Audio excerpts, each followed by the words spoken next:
Explain your meaning, slave, and in plainer words, my translator unit has clearly fouled on your primitive tongue as it continues to incessantly repeat some nonsense phrase about a fair fight, whatever that might be intended to mean. From Archon Morigis to a defiant captive. The raiding parties of the Drukhari are able to suppress their treacherous natures only in pursuit of power, spoils, and slaves.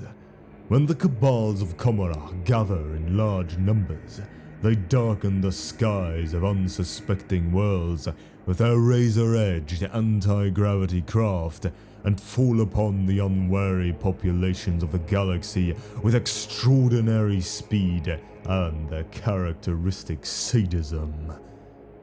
Every Drukhari is fundamentally defined by his or her innate selfishness.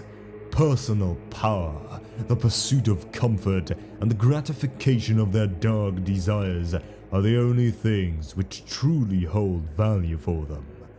They take no pride in the achievements of others within their species, and measure every endeavor's worth in how it contributes to their own self-interest. The need for survival in a hostile galaxy is the only thing that bonds them together as a species, and thus, even in combat, they are not normally inclined to cooperate with one another beyond the bare minimum required. Yet, on occasion, an opportunity may present itself that even the greatest of the Archons is forced to admit cannot be seized by a single cabal acting alone.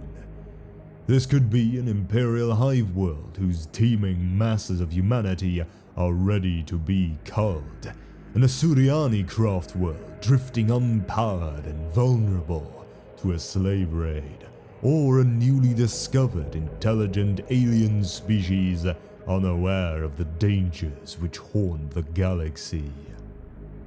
Such targets represent more than a single witch cult or cabal could hope to assault on its own without suffering crippling losses. But the potential rewards are so great that they prove willing to share the spoils with others within the Dark City. Drukhari society is splintered and lacking in any true unity. The raiders of the Dark City owe their first allegiance to themselves, and then to the cabal or witch cult to which they belong. Each of these factions constantly compete with one another in the pursuit of their divergent goals and will happily betray or murder any of its allies of convenience once they have outlived their usefulness.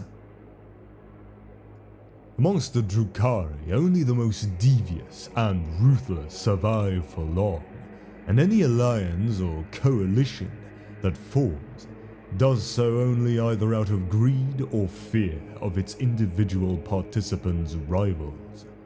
The lure of thousands of souls to be enslaved and tortured, and immense amounts of wealth to be plundered, can draw them together to face a large or very well defended target.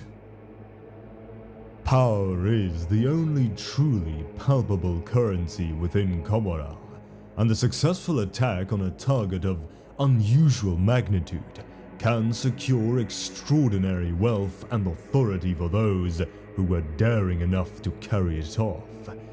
At the same time, no self-respecting Archon or succubus would willingly stand by while his or her rivals benefit from such a cooperative venture.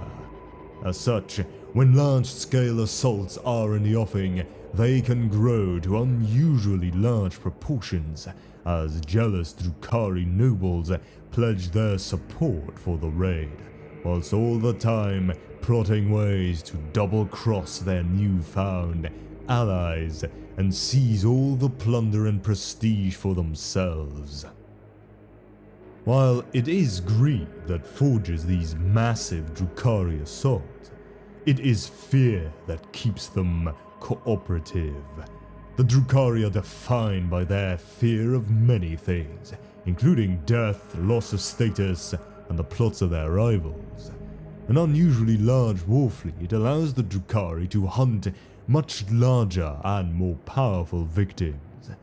However, just as a raid that earns victory returns with great wealth and the envy of all Commodore, a failed raid will lead to a loss of standing amongst the participants and possible enslavement by their rivals, who will immediately move to capitalize upon the raid leader's perceived weakness.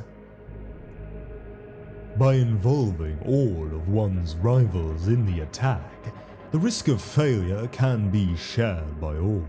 Additionally, the nature of Commodore's vicious politics means that when a Drukhari faction seeks to move against its rivals, the blow needs to be decisive, overwhelming, and completely successful.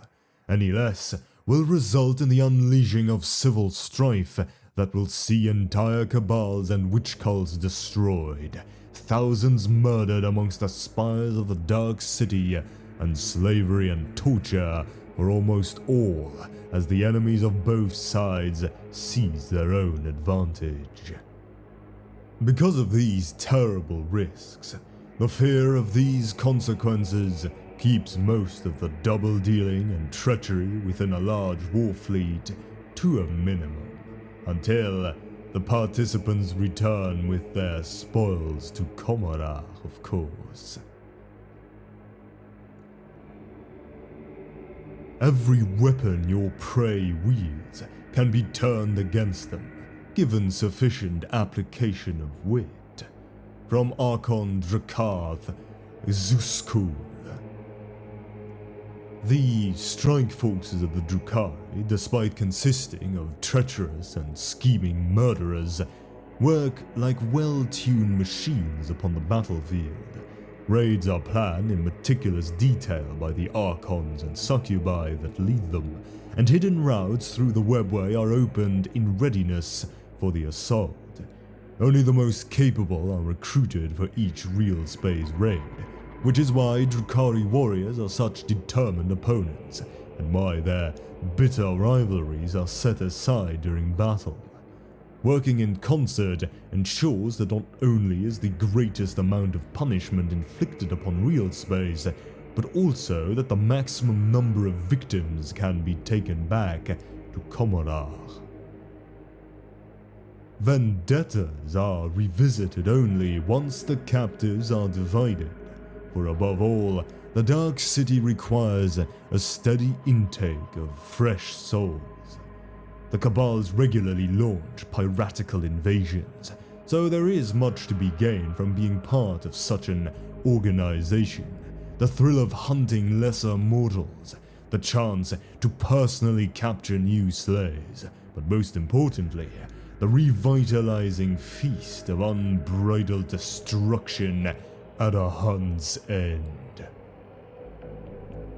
Upon the Cabal's return to Commodore, thousands of captives will be traded as currency, put to work in hellish depths of the weapon shops, rendered down in flesh-throughs, or tormented unto death, their demise drawn out so that their captors can gain the greatest amount of sustenance from their misery. Though many raiding forces coalesce around the warriors of a particular cabal, the Drukhari armies that fall upon real space are far from uniformly Kabbalite in their composition. The witch cults who entertain Commodite society with their nightly displays of ultra-violence are powerful military organizations in their own right. Many Archons will insist upon recruiting bands of witches from the cult they patronize, or such warrior acrobats make deadly shock troops. Similarly, the vile homunculus covens that lurk in the bowels of Commodore have standing armies of their own. These shambling hordes of flesh-twisted nightmares are often purchased to bulk out a raid with frightening and resilient warriors, or else accompany their leering creators as bodyguards and assistants both. Typical raiding parties will have their ranks swelled further by hirelings or opportunists from the many mercenary subcultures that exist within Comorar, whooping gangs of hellions and hurtling reaver jetbikes perform high-speed flyby strikes. Jagged supersonic aircraft and flocks of murderous scourges supply the Kabbalites with air cover, while hovering Ravager gunships pick off armored targets with contemptuous ease. Incubi, mandrakes, grotesques, and other freakish specialists lend a raiding party strength and versatility, and it is common for a powerful Archon to surround himself with as many such varied warriors as they can. The process of recruiting such multifaceted raiding parties is known in the Dark City as Kulthrael Aht Indris Klav, or tailoring the toxin to the blade, and is intended to ensure a raiding party can swiftly and decisively overcome any opposition, no matter its nature or strengths. Sometimes a powerful witch cult will organize its own raid, marshalling whole fleets of raiders and venoms to bear its bands of gladiatrixes into battle. Such raids will often be executed with a specific acquisition in mind, be it deadly new beasts for the arenas or esoteric living ingredients to render down into the potent cocktails of combat drugs that witch cults favor. A raiding force of witches prefers close assault over all other forms of warfare, and will often be supported by beastmasters, reavers, and other such warriors of the arenas. Some of them, most notably the Pain Eternal, are as active in raiding real space as the most warlike of the cabals, channeling their fearsome resources into proving their skills in battle against the varied foes of the galaxy at large. Similarly, the covens of the homunculi will sometimes launch raids of their own volition, though usually content to squat like bloated spiders amid their webs of shadow and pain.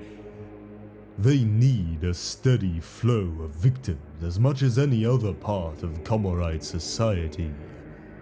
Many of the more discerning homunculi prefer to orchestrate raids of their own, picking out those they wish captured with a discerning eye, or savoring the act of indulging their own peculiar tastes with the relish of a connoisseur. A homunculi coven at war is a terrifying sight, a rampaging tide of warped bone and bulging, veined muscle that glitters with a myriad of blades and needles. Grotesques thunder into the enemy ranks alongside buzzing, clicking engines of pain, while the gruesome weapons of the homunculi torment, rupture, and liquefy the foe in spectacular fashion. Drukhari raiding forces never attack the foe directly, but use their speed, mobility, and the advantage of surprise to attack swiftly and then withdraw, with the intent of slowly bleeding the foe dry. As a result of this tactical doctrine, their forces never gather in a single place that would leave them open to an enemy counterattack. This also allows them to attack the foe where he is weakest. During large battles, they favor a style of combat that might be considered a wave attack. The Drukhari in large war fleets assaulting well-defended targets organize themselves into successive waves made up of units with differing tactical capabilities and destroy the enemy in a series of separate but linked sequential assaults. Each wave will target a specific type of enemy unit or will pursue a specific tactical objective, which weakens the foe's defenses just in time to face the next Drukhari assault wave. After several such assaults, the enemy force's defenses are stripped away until only the weakest units are left to be ripped apart in the final assault. As a result, the Drukhari refer to this combat doctrine as the flaying. By attacking the most dangerous enemy units with the lightning-fast assault that only they are capable of, the Drukhari are able to create the opportunity for their other units to move into position and attack the survivors. The faster vanguard waves buy the time needed for the slower units of a Drukhari raiding force to outflank the enemy and deliver the coup de grace. Here is an example of how this could play out. Starting off with the first wave, what they call the Splinter Raid. Striking without warning, a Splinter Raid comprised of a single Archon and his bodyguard of Kabbalite Trueborns on a radar, 2 Reaver jetbike squads and 3 other squads of raiders attack the foe from out of the sky after emerging from a webway portal, destroying and pinning those enemy troops that present the gravest threat. Then, the second wave, the Strike from the Shadows. In the second wave, 2 squads of Scourges drop out of the sky and use their dark lances to target the vulnerable rear armor of enemy armored vehicles, while 2 squads of Mandrakes appear from the shadows themselves to assault enemy infantry unexpectedly who are taking cover from the Scourges. Then, the third wave, the mounted Cabals and Cults. A much larger wave of swift-moving Dark Eldar troops comprising an Archon and his bodyguard of Kabbalite Trueborns on a radar, 2 squads of raiders, a squad of Hellions, a Ravager, and an entire witch cult transported by a radar swoop in to engage the survivors of the earlier wave's attacks, and in particular, this wave targets enemy command units. And then, the final wave, the fourth one, the Cabals and Cults on foot. By the time the fourth wave of the flaying breaks upon the foe, the slowest elements of the Dark Eldar war fleet have had time to join the attack, and this wave includes 2 squads of Kabbalite warriors, 2 squads of witches, and a pack of warp beasts led by a Beastmaster. This wave moves in for the kill on the ground and catches the enemy defenders between their own advance and the Dark Eldar elements already engaged from the sky, crushing the enemy in a classic hammer and anvil movement. Once the defenders are defeated, the torture and culling of the population into hideous enslavement will begin.